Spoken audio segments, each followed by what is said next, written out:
And that brings us to our first distinguished honorees tonight, which is the Kino Border Initiative.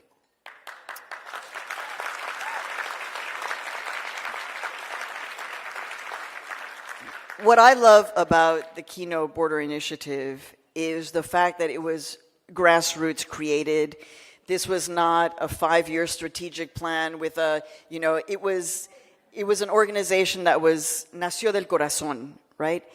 And for us, cuando algo nace del corazón, it's because of the passion, right? And that's why you're all here, is ultimately because of the passion that we feel. So the forces of division and bigotry and racism are, as all of you know, becoming part and parcel of our policies today. And of course, we see that all in the conversation around migration. I know that 50 years from now, hopefully 10 years from now, people will look back and say, what was going on in your country at this time? Because the most vulnerable populations in our country are now subjected to the harshest and the most dangerous abuse, both in the United States and in mi querido Mexico.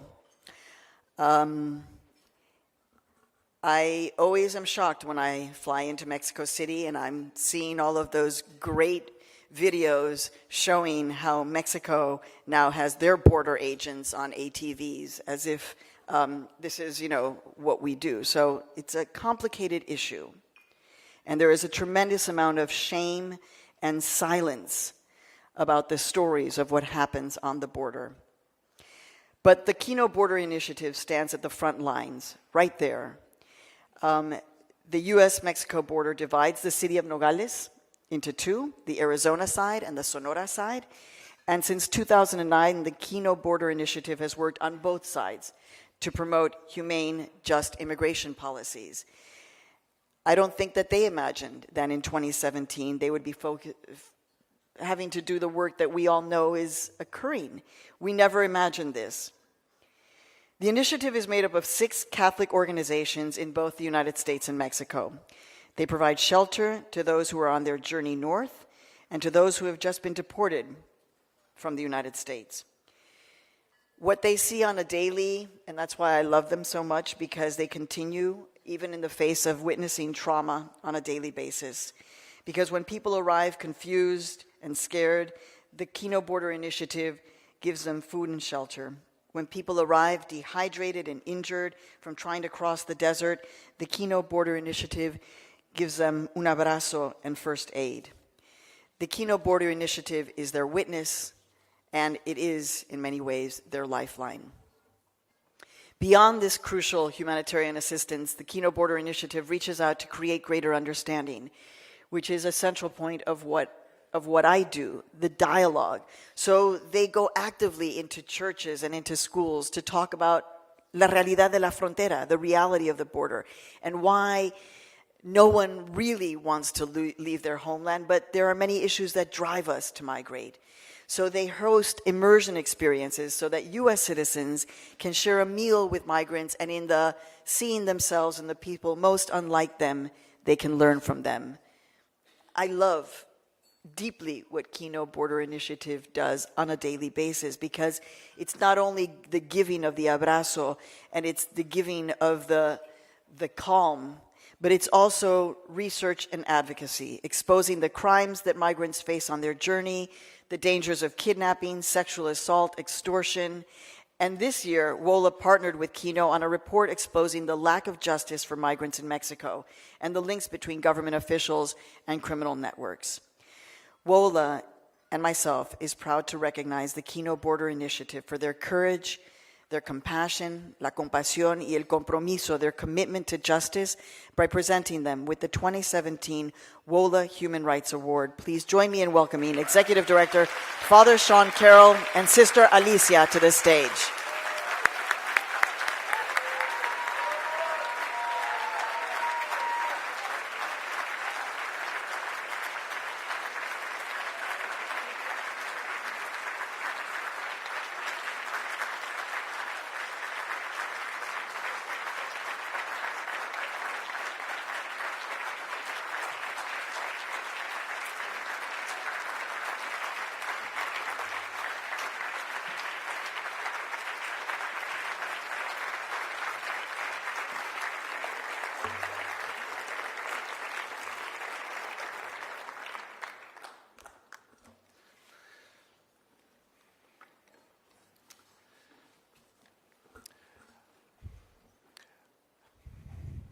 a very emotional moment.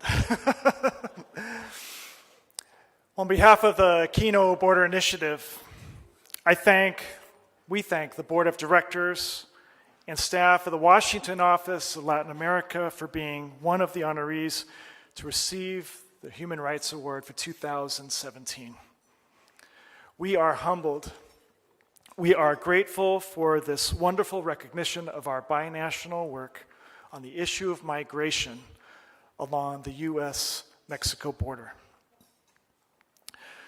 One day last February, I found out that Guadalupe Garcia de Rayos, a young wife and mother of two, had been deported from Phoenix, Arizona, to Nogales, Sonora, Mexico, and that she was in our shelter for women and children there, where Sister Alicia works in our organization. I came to discover that she had reported to Immigration and Customs Enforcement for her semi-annual appointment to request permission to stay in the United States. In previous years, she had been granted this permission, but this time her request was denied, and ICE immediately arrested and deported her. As I drove over to our shelter, I expected to find a woman who was depressed. I expected to find a woman who was crushed, who was broken, who was overwhelmed by this experience of being separated from her family and from the people that she loved. After all, like many people we see on the U.S.-Mexico border every day, she had been separated from her family and her home because of President Trump's executive order on interior enforcement. Yet when I sat down with her and I began to speak with her one-to-one, I sat in front of a person who exuded deep strength and a profound courage in the midst of the nightmare she was experiencing. And I was deeply moved as I watched her address a large group of reporters. And as she expressed with dignity and grace the deep pain and injustice she was experiencing due to her deportation and separation from her husband and her children.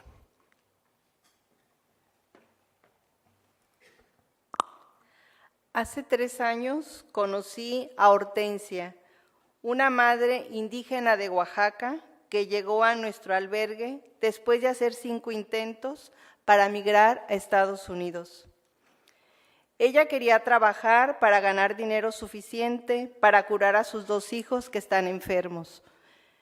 Después de pasar 3 meses en un centro de detención en Estados Unidos, ella fue deportada a México y llegó a nuestro albergue en Nogales, Sonora, llorando porque ella creía que no podría trabajar para curar a sus hijos.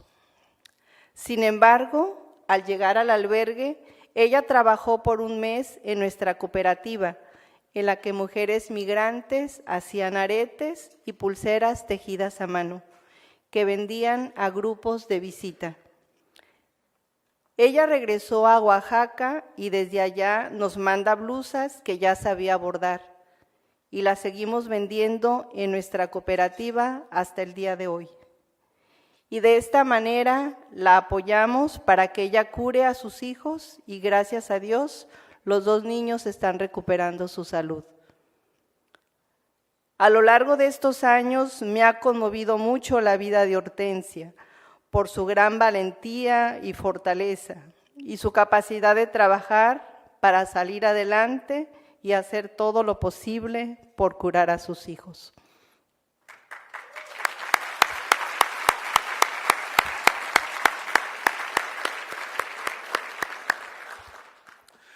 So migrants like Guadalupe and Hortensia have taught us that we have the strength, we have the courage to fulfill our mission on the U.S.-Mexico border, even in the midst of threats, so that we can continue to provide humanitarian support, to raise awareness about the lived reality of migration, and to document and denounce abuses against migrants, whether by U.S. Border Patrol or by Mexican police forces. Over the years, we and the Washington Office on Latin America have worked together to dispel myths about U.S.-Mexico border security and to document concretely abuses against migrants and refugees in Mexico, which has impacted the debate on these critical issues of our times. We also have staff people working together on a commission to advise Mexico's National Institute on Migration on how to protect the rights and human dignity of migrant men, women, and children in Mexico. Perhaps our greatest success has come from working together with other organizations to decrease the vulnerability of male migrants on the border by ending nighttime deportations of men from the U.S. to Mexico. With complementary strengths, we have achieved much, while we know that there is still so much left to do.